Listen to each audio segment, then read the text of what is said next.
And the ancient Israel at the time of David, they were well intimidated by Goliath, 9 feet tall champion. David with his sling, we all know that story. He gets a lot of press for that. But the ancient church at the beginning of Deuteronomy were getting ready to face hundreds of giants as they went in to conquer the promised land. A far bigger challenge than David's one. And it's worth thinking about that, isn't it? If we think of, David beat Goliath, that was a big deal. It was a big deal. But the ancient church on the banks of the Jordan had to face wars against tribes of giants, tribes of them, mountains inhabited by giants. That's how it's described. Serious battle. In human terms, not winnable. But the reason this is written down for us, and Moses writes Deuteronomy the way he does, is he's wanting them to grasp that this is not about physical strength. It's got nothing to do with physical strength.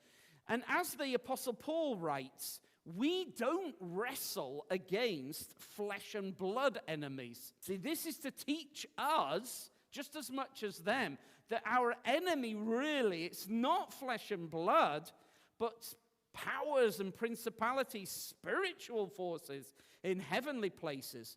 And therefore, we need to put on the armor of God and stand firm in the war. We are in a war.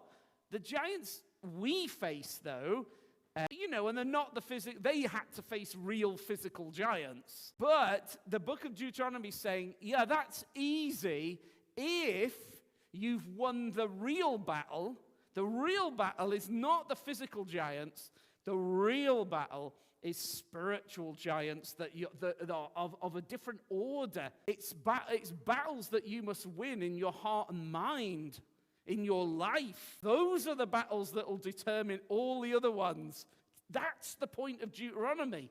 That's what it's about. Moses is saying the difficulty of beating those physical giants that they had to face, he's going to show that battle is easily won if you fought the real battle that all God's people in every age must fight. Yeah? So we face spiritual giants, the world, the flesh, and the devil. And this book of Deuteronomy is about that.